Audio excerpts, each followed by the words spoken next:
കാര്യത്തെ നിങ്ങൾ ഏറ്റെടുക്കുകയും ആ പത്രത്തിലെ വാർത്തകൾ വായിച്ച് നല്ലത് ബുക്കിൽ എഴുതി വെക്കുകയും ചെയ്യുക. കഴിഞ്ഞ വർഷവും നമ്മൾക്കിങ്ങനെ പത്രം കിട്ടിയതിൽ നിന്നും ഇവിടെ മാസത്തോറും പത്രത്തിൽ നിന്നുള്ള ക്വിസ് മത്സരം നടത്തുകയും അവസാനം മെഗാ ക്വിസൊക്കെ നടത്തി വിജയിയെ നമ്മൾ കണ്ടെത്തുകയും ചെയ്തിരുന്നു.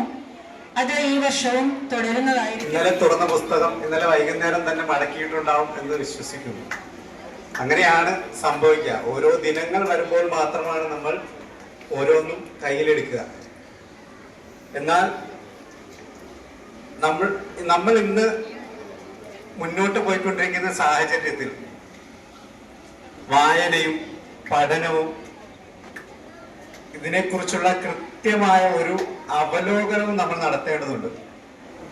ഇപ്പോൾ നമ്മൾ കടന്നുപോയിക്കൊണ്ടിരിക്കുന്ന വാരം തന്നെ ബഹുമാന്യനായ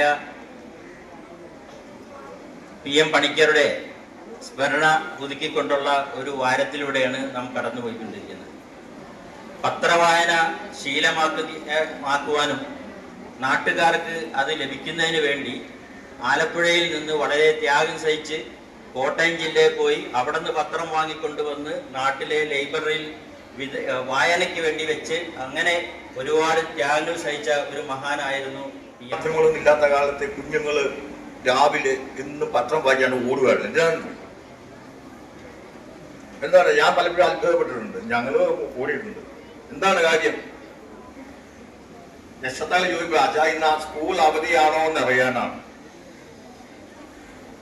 അതായത് നമ്മൾ മനസ്സിലാക്കേണ്ട ഒരു വിഷയം, ഒരു ന്യൂസ് പേപ്പറിൽ എന്തെല്ലാം അടങ്ങിയിട്ടുണ്ട്.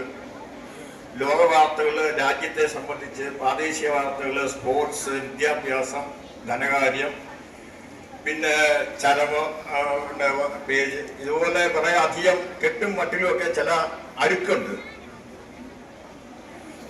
ഈ ഒരു പത്രം 8 മുതൽ 12 വരെ പേജുള്ളവർ ആരും മുഴുവനും ഇരുന്ന് വായിച്ചില്ല എന്നുള്ള യാഥാർത്ഥ്യമാണ്. പിന്നെ എന്തിനാണ് ഈ പത്രത്തിൽ ഇത്രയധികം കാര്യങ്ങൾ ഉൾക്കൊള്ളിച്ചിരിക്കുന്നതെന്നുള്ളത് നമ്മൾ തിരിച്ചറിയണം. ഓരോരുത്തരുടെയും താല്പര്യം ഓരോന്നായി. ഞാനത് ഫലിതബിന്ദുക്കളിൽ ഓരോ ചെറിയൊരു ആർട്ടിക്കൽ, ചെറിയൊരു കാർട്ടൂൺ കാണും. ചിലർക്ക് അതിനകത്തായിരിക്കും താല്പര്യം. നമ്മൾ മനസ്സിലാക്കേണ്ടത് കുഞ്ഞുങ്ങളെ സംബന്ധിച്ചിടത്തോളം ലോകത്തെ സംബന്ധിച്ചും നമ്മുടെ രാജ്യത്തെ നാടിനെ പറ്റിയും നമ്മുടെ വിജ്ഞാനത്തെ സംബന്ധിച്ചൊക്കെ ഉൾപ്പെടുന്ന കാര്യങ്ങളിലായിരിക്കും നമുക്ക് കൂടുതൽ ശ്രദ്ധ പതിക്കേണ്ടി വരിക. വായനയിലൂടെയാണ് തുടങ്ങുന്നത്. പത്രങ്ങൾ ഒഴിച്ചുകൂടാൻ പറ്റാത്തതാണ് മലയാളികൾ എന്ന് പറയുന്നത്. അവർ രാവിലെ എഴുന്നേൽക്കുമ്പോൾ പത്രം, അത് പ്രായഭേദം എന്ന് ഒന്നുമില്ലാത്ത രീതിയിൽ എല്ലാവരും ഒരേപോലെ രാവിലെ എടുക്കുന്നതാണ് പത്രം. പത്രമാണ് വായിച്ചുകൊണ്ട് അവരുടെ ദിനചര്യയൊക്കെ തുടങ്ങുന്നത്.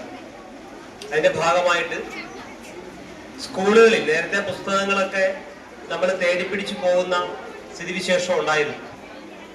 ഇപ്പൊ അതിൽ നിന്നെല്ലാം മറിച്ചു പത്രങ്ങളും മാസികകളും, ആനുകാലികമായിട്ടുള്ള മാസികകൾ, സമൂഹത്തിന് കാതലായിട്ടുള്ള അറിവുകൾ പകർന്നു നൽകുന്ന മറ്റു പുസ്തകങ്ങൾ എന്നിവയെല്ലാം സ്കൂളുകളിലേക്ക് എത്തിക്കുകയാണ്. പ്രത്യേകിച്ച് വിദ്യാലയങ്ങളിലേക്ക് എത്തിച്ചു കൊടുക്കുന്ന ഒരു കാലഘട്ടത്തിലാണ് നമ്മുടെയൊക്കെ ജീവിതം. നമ്മുടെ ഈ വായനാ വാരത്തോടനുബന്ധിച്ച് ആദ്യമായി നമുക്ക് പത്രം നൽകാൻ സന്മനസ് കാണിച്ച പ്രിയങ്കരനായ നൗഷാദ്, ഇവർക്ക് നമ്മുടെ സ്കൂളിന്റെയും നമ്മുടെ ഓരോരുത്തരുടെയും പേരിൽ നന്ദി അറിയിച്ചുകൊണ്ട്